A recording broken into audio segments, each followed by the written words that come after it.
നമസ്കാരം. എല്ലാവർക്കും മലയാളം മതിയാവോളം ചാനലിലേക്ക് സ്വാഗതം. ഇന്ന് നമ്മൾ ചർച്ച ചെയ്യുന്നത് മലയാള നോവലിലെ ചില പ്രാഥമിക ചോദ്യോത്തരങ്ങളാണ്. അപ്പോൾ നമുക്ക് തുടങ്ങിയാലോ?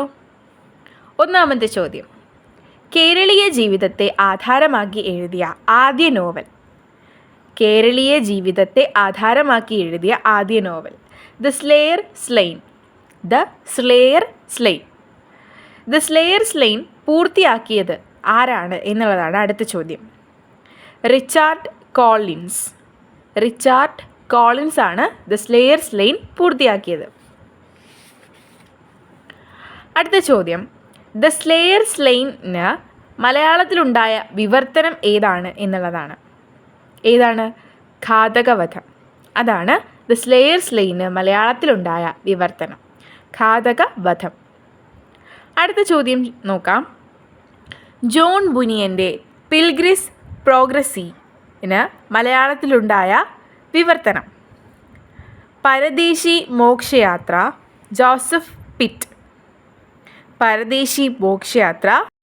ജോസഫ് പിറ്റാണ് വിവർത്തനം ചെയ്തിട്ടുള്ളത്. അടുത്ത ചോദ്യം നോക്കാം. വിപുലമായ അർത്ഥത്തിൽ നോവലെന്ന് പറയാനാകില്ലെങ്കിലും ചില സാഹിത്യ ചരിത്രകാരന്മാർ മലയാളത്തിലെ ആദ്യ നോവലെന്ന് വിലയിരുത്തിയ കൃതി ഏതാണ്? വിപുലമായ അർത്ഥത്തിൽ നോവലെന്ന് പറയാനാകില്ലെങ്കിലും ചില സാഹിത്യ ചരിത്രകാരന്മാർ മലയാളത്തിൽ ആദ്യ നോവലെന്ന് വിലയിരുത്തിയ കൃതിയാണ് പുല്ലേരി കുഞ്ചു. എഴുതിയത് ആർച്ച് ഡീക്കൻ കോശി. ആരാണ്? Archdeacon Koshy. അടുത്ത ചോദ്യം നോക്കാം. മലയാളത്തിലെ ആദ്യത്തെ നോവൽ ഏതാണ് എന്നുള്ളതാണ് അടുത്ത ചോദ്യം. മലയാളത്തിലെ ആദ്യത്തെ നോവൽ കുന്തലതയാണ്. എഴുതിയത് അപ്പു നെടുങ്ങാടിയാണ്. കുന്തലത എന്നാണ് കൃതിയുടെ പേര്. എഴുതിയത് ആരാണ്? അപ്പു നെടുങ്ങാടി. അടുത്ത ചോദ്യം നോക്കാം. പുല്ലേരി കുഞ്ചു ആദ്യം പ്രസിദ്ധീകരിച്ചത് എവിടെയാണ് എന്നുള്ളതാണ് അടുത്ത ചോദ്യം. പുല്ലേരി കുഞ്ചു ആദ്യം പ്രസിദ്ധീകരിച്ചത് എവിടെയാണ്? ജ്ഞാന നിക്ഷേപം മാസികയിലാണ് ആദ്യമായിട്ട് പുല്ലേരി കുഞ്ചു എന്ന് പറയുന്ന കൃതി എന്ത് ചെയ്തിട്ടുള്ളത്? പ്രസിദ്ധീകരിച്ചിട്ടുള്ളത്. അപ്പോൾ ജ്ഞാന നിക്ഷേപം എന്ന് പറയുന്ന മാസികയിലാണ്. അടുത്ത ചോദ്യം നോക്കാം. കുന്തലതയുടെ കഥാന്തു സ്വീകരിച്ചിരിക്കുന്നത് എന്താണ്? കുന്തലതയുടെ കഥാതന്തു സ്വീകരിച്ചിരിക്കുന്നത് എന്താണ്? ഷേക്സ്പിയറുടെ സിംബലിൻ എന്ന നാടകത്തിൽ നിന്നുമാണ്. അപ്പോൾ ഷേക്സ്പിയറുടെ സിംബലിൻ എന്ന നാടകത്തിൽ നിന്നുമാണ് കുന്തലതയുടെ കഥാതന്തു സ്വീകരിച്ചിരിക്കുന്നത്. അടുത്ത ചോദ്യം: കുന്തലതയിലെ പ്രധാന കഥാപാത്രങ്ങൾ ആരെല്ലാമാണ്? കുന്തലതയിലെ പ്രധാന കഥാപാത്രങ്ങൾ ആരെല്ലാം? കപിലനാഥനും കുന്തലതയുമാണ് നമ്മുടെ ഈ ഒരു നോവലിലെ പ്രധാന കഥാപാത്രങ്ങൾ. കപിലനാഥനും കുന്തലതയും. അടുത്ത ചോദ്യം നോക്കാം. മലയാളത്തിലെ ആദ്യത്തെ വനിതാ നോവലിസ്റ്റ് ആരാണ് എന്നുള്ളതാണ് ചോദ്യം. മലയാളത്തിലെ ആദ്യത്തെ വനിതാ നോവലിസ്റ്റ് ആരാണ്? ജെ പാറുക്കുട്ടി അമ്മയാണ്. അടുത്ത ചോദ്യം: ജെ പാറുക്കുട്ടി അമ്മയുടെ ഒരു നോവലാണ് ചോദിച്ചിരിക്കുന്നത്. ശ്രീ ശക്തിമയി അഥവാ ആപൽക്കരമായ മാല. ശ്രീ ശക്തിമയി അഥവാ ആപൽക്കരമായ മാല. ഓക്കെ, അതാണ് പാറുക്കുട്ടി അമ്മയുടെ നോവൽ. അടുത്ത ചോദ്യം: മലയാളത്തിലെ ആദ്യത്തെ ലക്ഷണയുക്തമായ നോവൽ ഏതാണ് എന്നുള്ളതാണ് ചോദ്യം. മലയാളത്തിലെ ആദ്യത്തെ ലക്ഷണയുക്തമായ നോവൽ ഏതാണ് എന്നുള്ളതാണ് ചോദ്യം. ഉത്തരം ഇന്ദുലേഖ.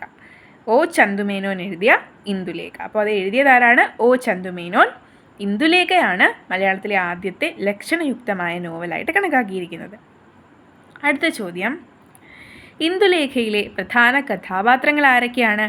മാധവൻ, ഇന്ദുലേഖ, സൂര്യ നമ്പൂതിരിപ്പാട്, പഞ്ചുമേനോൻ, ഷിന്നൻ എന്നിവരാണ് ഇന്ദുലേഖയിലെ പ്രധാന കഥാപാത്രങ്ങൾ. ആരൊക്കെയാണ്? മാധവൻ, ഇന്ദുലേഖ, സൂര്യ നമ്പൂതിരിപ്പാട്, പഞ്ചുമേനോൻ, ഷിന്നൻ എന്നിവരൊക്കെയാണ്. അടുത്ത ചോദ്യം നോക്കാം.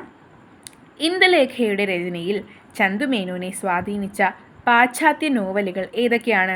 അപ്പോൾ ഇന്ദുലേഖ എഴുതുന്ന നമ്മുടെ ചന്തുമേനോനെ സ്വാധീനിച്ച പാശ്ചാത്യ നോവലുകൾ ഏതൊക്കെയാണെന്നുള്ളതാണ് ചോദ്യം. അപ്പോൾ നമുക്ക് ഏതൊക്കെയാണ് നോവലുകളെന്ന് നോക്കാം. ഡിക്കൻസ് ഫീൽസ് പ്രഭുവിൻ്റെ ഹെൻറിറ്റ ടെമ്പിൾ പ്രജുഡിസ്, ജെയിൻ ഓസ്റ്റിൻ്റെ പ്രൈഡ് ആൻഡ് പ്രജുഡിസ്. ഇവയാണ് എന്ത് ചെയ്തിട്ടുള്ളത്? ഇന്ദുലേഖയുടെ രചനയിൽ ചന്തുമേനോനെ സ്വാധീനിച്ച പാശ്ചാത്യ നോവലുകളെന്ന് പറയുന്നത്. അപ്പോൾ ഡിക്കൻസ് ഫീൽസ് പ്രഭുവിൻ്റെ ഹെൻറിറ്റ ടെമ്പിൾ, ജീൻ ഓസ്റ്റിൻ്റെ പ്രൈഡ് ആൻഡ് പ്രജുഡിസ് എന്നിവയാണ് ആ പാശ്ചാത്യ നോവലുകൾ. അടുത്ത ചോദ്യം നോക്കാം. ഇന്ദുലേഖ ഇംഗ്ലീഷിലേക്ക് പരിഭാഷപ്പെടുത്തിയത് ആരാണ് എന്നുള്ളതാണ് ചോദ്യം. ഓക്കെ, ഇന്ദുലേഖ ഇംഗ്ലീഷിലേക്ക് പരിഭാഷപ്പെടുത്തിയത് ആരാണ്? ഡബ്ല്യു ഡ്യൂമർക്ക് അദ്ദേഹമാണ് എന്ത് ചെയ്തിട്ടുള്ളത്? നമ്മുടെ ഇന്ദുലേഖ ഇംഗ്ലീഷിലേക്ക് പരിഭാഷപ്പെടുത്തിയിട്ടുള്ളത്. അടുത്ത ചോദ്യം നോക്കാം. നവോത്ഥാനപരമായ കാഴ്ചപ്പാടിന് നേരെയുള്ള ചർച്ചയാണ് ഇന്ദുലേഖയിൽ 18-ാം അധ്യായം എന്ന് പറഞ്ഞത് ആരാണ് എന്നുള്ളതാണ് ചോദ്യം. അതായത് നവോത്ഥാനപരമായ കാഴ്ചപ്പാടിന് നേരെയുള്ള ചർച്ചയാണ് ഇന്ദുലേഖയിലെ 18-ാം അധ്യായം എന്ന് പറഞ്ഞത് ആരാണ്? P.K. ബാലകൃഷ്ണനാണ്. ആരാണ്? P.K. ബാലകൃഷ്ണൻ. അടുത്ത ചോദ്യം നോക്കാം. ഇന്ദുലേഖയിലെ 18-ാം അധ്യായം കഥാപ്രവാഹത്തെ പ്രതിരോധിക്കുന്ന ശിലാഖണ്ഡമെന്ന് വിശേഷിപ്പിച്ചത് ആരാണ്? ഇന്ദുലേഖയിലെ 18-ാം അധ്യായം കഥാപ്രവാഹത്തെ പ്രതിരോധിക്കുന്ന ശിലാഖണ്ഡമെന്ന് വിശേഷിപ്പിച്ചത് ആരാണ്? MP പോളാണ്. ആരാണ്? MP പോളാണ് അങ്ങനെ വിശേഷിപ്പിച്ചിട്ടുള്ളത്.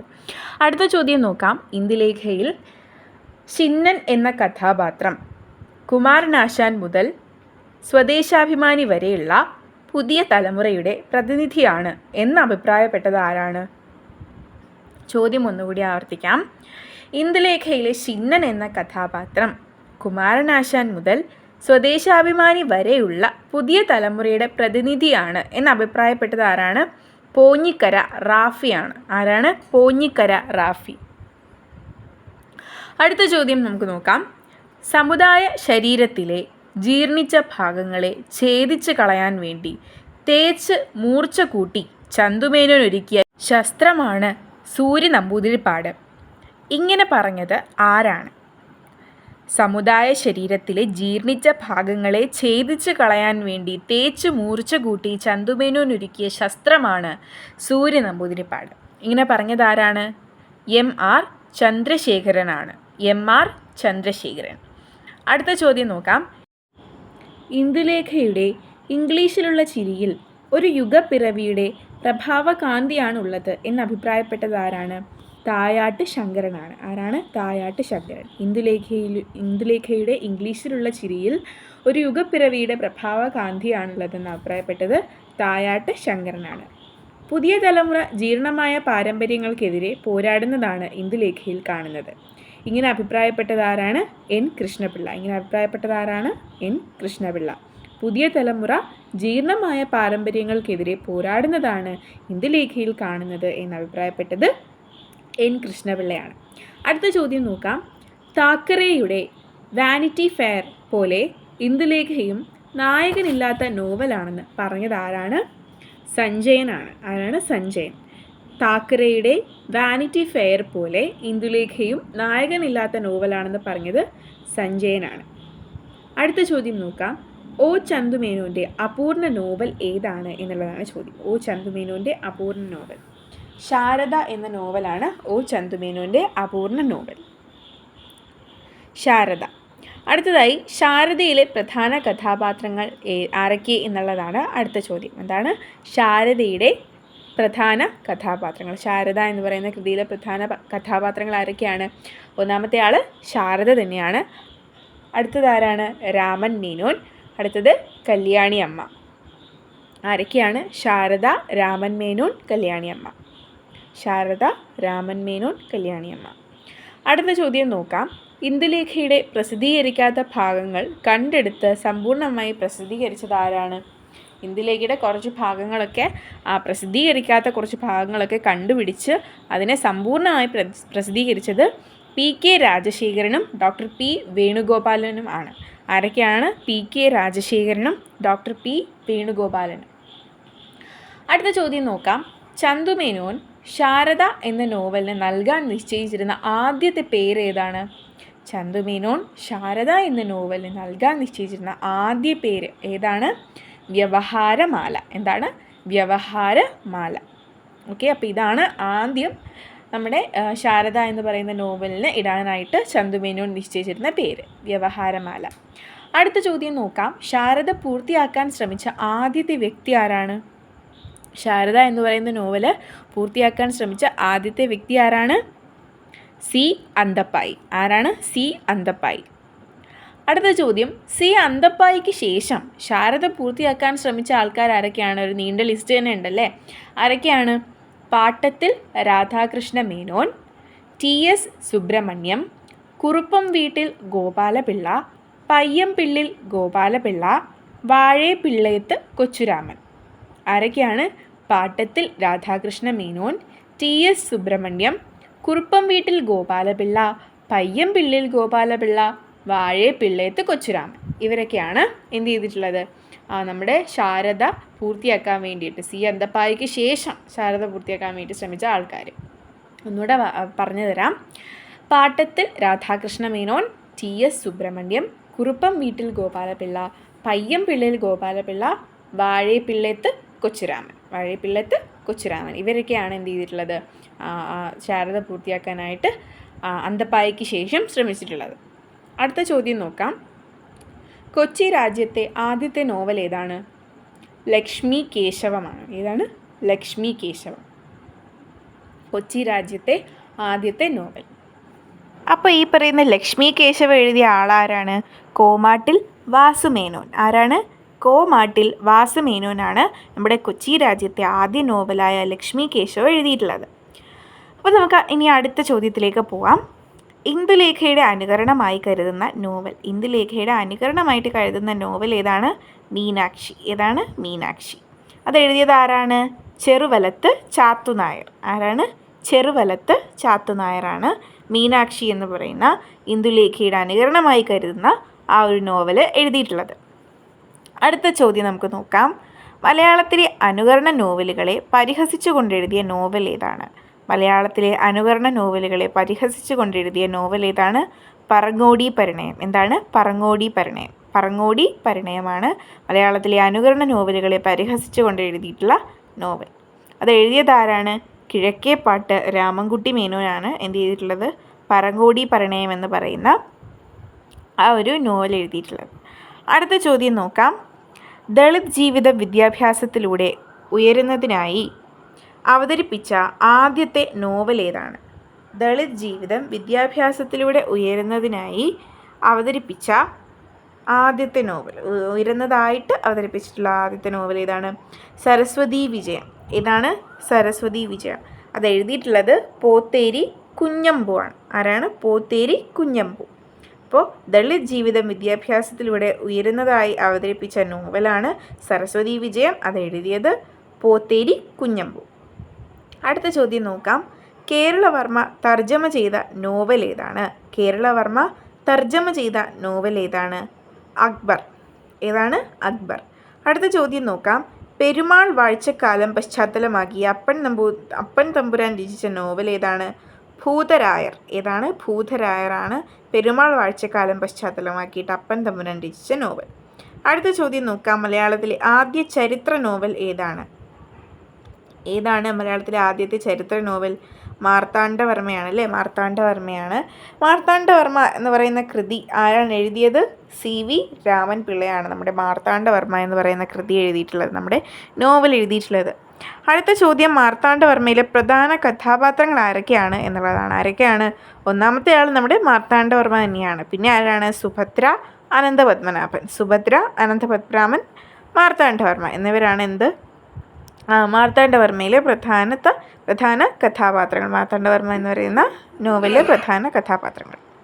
അടുത്ത ചോദ്യം, മാർത്താണ്ഡവർമ്മ എഴുതാൻ CV-യെ സ്വാധീനിച്ച പാശ്ചാത്യ നോവൽ ഏതാണ് എന്നുള്ളതാണ്. അതായത് മാർത്താണ്ഡവർമ്മ എന്ന് പറയുന്ന കൃതി എഴുതാനായിട്ട് നമ്മുടെ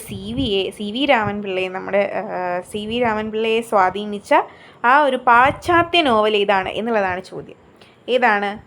ഐവാൻഹോ, അതായത് വാൾട്ടർ സ്കോട്ട് എഴുതിയ ഐവാൻഹോ എന്ന് പറയുന്ന നോവലാണ് അദ്ദേഹത്തെ മാർത്താണ്ഡവർമ്മ എന്ന് പറയുന്ന നോവൽ എഴുതാനായിട്ട് സ്വാധീനിച്ചത്. അപ്പോൾ ആ ഒരു പാശ്ചാത്യ നോവൽ ഏതാണ്? ഐവാൻഹോ, വാൾട്ടർ സ്കോട്ടിൻ്റെ ഐവാൻഹോ. അടുത്ത ചോദ്യം നോക്കാം. മലയാളത്തിലെ സ്കോട്ട് എന്നറിയപ്പെടുന്നത് ആരാണ്? CV രാമൻപിള്ള. അപ്പോൾ CV രാമൻപിള്ളയാണ് മലയാളത്തിലെ സ്കോട്ട്. ഓക്കെ. അടുത്ത ചോദ്യം നോക്കാം. മലയാളി മെമ്മോറിയലുമായി ബന്ധപ്പെട്ട നോവലിസ്റ്റും ആര് തന്നെയാണ്? നമ്മുടെ CV രാമൻപിള്ളയാണല്ലേ. മലയാളി മെമ്മോറിയലുമായി ബന്ധപ്പെട്ട നോവലിസ്റ്റ് ആരാണ്? CV രാമൻപിള്ളയാണ്. അടുത്ത ചോദ്യം സി വിയുടെ ഇതര ചരിത്ര നോവലുകൾ ഏതൊക്കെയാണ് എന്നുള്ളതാണ്. സി വിയുടെ ഇതര ചരിത്ര നോവലുകൾ ഏതൊക്കെയാണ് നമുക്ക് നോക്കാം. ധർമ്മരാജ, രാമരാജ ബഹദൂർ. ഏതൊക്കെയാണ്? ധർമ്മരാജ, രാമരാജ ബഹദൂർ എന്നിവയാണ് സി വിയുടെ ഇതര ചരിത്ര നോവലുകൾ. ഏതാണ്? സി വിയുടെ ഇതര ചരിത്ര നോവലുകൾ. ഓക്കെ, ധർമ്മരാജ ആൻഡ് രാമരാജ ബഹദൂർ ഇവർ രണ്ടുപേരുമാണ് അദ്ദേഹത്തിൻ്റെ ഇതര ചരിത്ര നോവലുകൾ. അടുത്ത ചോദ്യം നോക്കാം. ധർമ്മരാജയിലെ പ്രധാന കഥാപാത്രങ്ങൾ ആരൊക്കെയാണ് എന്നുള്ളതാണ് അടുത്ത ചോദ്യം. ആരൊക്കെയാണ്? ആദ്യത്തെ ആൾ നമ്മുടെ ധർമ്മരാജ തന്നെയാണ്. രണ്ടാമത്തെ ആൾ ചന്ദ്രക്കാരൻ, അടുത്തത് കേശവപിള്ള, പിന്നെ മീനാക്ഷി, മാമ വെങ്കിടൻ, ത്രിപുരസുന്ദരി കുഞ്ഞമ്മ എന്നിവരാണ് എന്തെന്ന് പറയുന്നത് ധർമ്മരാജയിലെ പ്രധാന കഥാപാത്രങ്ങൾ എന്ന് പറയുന്നത്. ധർമ്മരാജ, ചന്ദ്രക്കാരൻ, കേശവപിള്ള, മീനാക്ഷി, മാമ വെങ്കിടൻ, ത്രിപുരസുന്ദരി കുഞ്ഞമ്മ എന്നിവരാണ് എന്തെന്ന് പറയുന്നത് ധർമ്മരാജയിലെ പ്രധാന കഥാപാത്രങ്ങൾ. ധർമ്മരാജ, ചന്ദ്രക്കാരൻ, കേശവപിള്ള, മീനാക്ഷി, മാമ വെങ്കിടൻ, ത്രിപുരസുന്ദരി കുഞ്ഞമ്മ. അടുത്ത ചോദ്യം നോക്കാം. രാമരാജ ബഹദൂറിലെ പ്രധാന കഥാപാത്രങ്ങൾ ആരൊക്കെയാണ്? കാളി പ്രഭാവ ഭട്ടൻ, പെരിഞ്ചക്കോടൻ, കണ്ഠീരവരായർ എന്നിവരാണ് രാമരാജ ബഹദൂറിലെ പ്രധാന കഥാപാത്രങ്ങൾ. ആരൊക്കെയാണ്? കാളി പ്രഭാവ ഭട്ടൻ, പെരിഞ്ചക്കോടൻ, കണ്ഠീരവരായർ എന്നിവരാണ്. ഓക്കെ, അടുത്ത ചോദ്യം നോക്കാം. 2 കേശവന്മാർ പ്രത്യക്ഷപ്പെടുന്ന സി വിയുടെ നോവൽ. 2 കേശവന്മാർ പ്രത്യക്ഷപ്പെടുന്ന സി വിയുടെ നോവൽ ഏതാണ്? രാമരാജ ബഹദൂർ ആണ് അല്ലേ? നമ്മുടെ രാമരാജ ബഹദൂറിലാണ് സി വിയുടെ ഈ ഒരു നോവലിലാണ് 2 കേശവന്മാർ പ്രത്യക്ഷപ്പെടുന്നത്. അടുത്ത ചോദ്യം നോക്കാം. രാമഭാവ സാമഞ്ജസ്യം നേടിയതായി കരുതുന്ന സി വിയുടെ നോവൽ. അപ്പോൾ ഏതാണ്? അതിൻ്റെ ഉത്തരം രാമരാജ ബഹദൂർ ആണ് കേട്ടോ. അപ്പോൾ രാമഭാവ സാമഞ്ജസ്യം നേടിയതായി കരുതുന്ന സി വിയുടെ നോവൽ രാമരാജ ബഹദൂർ. അടുത്ത ചോദ്യം. രാമരാജ ബഹദൂറിൽ പറപ്പാണ്ട എന്ന പേരിൽ പ്രത്യക്ഷപ്പെടുന്ന കഥാപാത്രം. രാമരാജ ബഹദൂറിൽ പറപ്പാണ്ട എന്ന പേരിൽ പ്രത്യക്ഷപ്പെടുന്ന കഥാപാത്രം ആരാണ്? പെരിഞ്ചക്കോടനാണ്. പെരിഞ്ചക്കോടനാണ് രാമരാജ ബഹദൂറിൽ പറപ്പാണ്ട എന്ന പേരിൽ പ്രത്യക്ഷപ്പെടുന്ന കഥാപാത്രം. രാമരാജ ബഹദൂറിൽ പറപ്പാണ്ട എന്ന പേരിൽ പ്രത്യക്ഷപ്പെടുന്ന കഥാപാത്രം പെരിഞ്ചക്കോടനാണ്. അടുത്ത ചോദ്യം നോക്കാം. രാമരാജ ബഹദൂറിലെ കാളി പ്രഭാവ ഭട്ടൻ ധർമ്മരാജയിലെ ഏത് കഥാപാത്രമാണ്? രാമരാജ ബഹദൂറിലെ കാളി പ്രഭാവ ഭട്ടൻ ധർമ്മരാജയിലെ ഏത് കഥാപാത്രമാണ്? ചന്ദ്രക്കാരൻ എന്ന് പറയുന്ന കഥാപാത്രമാണ്. ഏതാണ്? ചന്ദ്രക്കാരൻ. അടുത്ത ചോദ്യം നോക്കാം. സി വി രാമൻ പിള്ളയിൽ പ്രജാപതി വിശ്വത്തിൻ്റെ ഇച്ഛാനുകൂല പരിവർത്തകൻ വാഗ്ദേവതയുടെ വീരപഠനം ഭാസുരമായി സമ്മേളിക്കുന്നു. ഇങ്ങനെ പറഞ്ഞത് ഒന്നുകൂടെ ചോദ്യം ആവർത്തിക്കാം. സി വി രാമൻ പിള്ളയിൽ പ്രജാപതി വിശ്വത്തിൻ്റെ ഇച്ഛാനുകൂല പരിവർത്തകൻ വാഗ്ദേവതയുടെ വീരപഠനം ഭാസുരമായി സമ്മേളിക്കുന്നു. ഇങ്ങനെ പറഞ്ഞത് ആരാണ്? എൻ കൃഷ്ണപിള്ള. ആരാണ്? എൻ കൃഷ്ണപിള്ള. അടുത്ത ചോദ്യം. കാലമേന്മയിൽ മുന്നിൽ നിൽക്കുന്ന സി വി കൃതി. കാലമേന്മയിൽ മുന്നിൽ നിൽക്കുന്ന സി വിയുടെ കൃതി ഏതാണ്? രാമരാജ ബഹദൂർ ആണ്. ഏതാണ്? രാമരാജ ബഹദൂർ ആണ്. അടുത്ത ചോദ്യം നോക്കാം. തൻ്റെ ചരിത്ര നോവലുകളിലൂടെ സി വി അവതരിപ്പിക്കുന്ന കഴക്കൂട്ടത്ത് കുടുംബത്തിലെ തലമുറകളുടെ എണ്ണം. അതായത് തൻ്റെ ചരിത്ര നോവലുകളിലൂടെ സി വി അവതരിപ്പിക്കുന്ന കഴക്കൂട്ടത്ത് കുടുംബത്തിലെ തലമുറകളുടെ എണ്ണം എത്രയാണ്? 5 തലമുറകളാണുള്ളത്. ഓക്കെ. അടുത്ത ചോദ്യം നോക്കാം. നമ്മുടെ അവസാനത്തെ ചോദ്യമാണ്. അടുത്ത ചോദ്യം എന്താണ്? സി വി എഴുതിയതായി പറയപ്പെടുന്ന അപൂർണ നോവൽ. സി വി എഴുതിയതായി പറയപ്പെടുന്ന അപൂർണ നോവൽ ഏതാണ്? ദിഷ്ടദംഷ്ട്രം. ഏതാണ്? ദിഷ്ടദംഷ്ട്രം. സി വി എഴുതിയതായി പറയപ്പെടുന്ന അപൂർണ നോവലാണ് ദിഷ്ടദംഷ്ട്രം. ഇതുവരെയും പറഞ്ഞ ചോദ്യോത്തരങ്ങൾ നിങ്ങൾക്ക് കൃത്യമായി മനസ്സിലായി എന്ന് വിശ്വസിക്കുന്നു. പാർട്ട് 2 വരുന്നത് വരേക്കും സ്റ്റേ ട്യൂൺഡ്.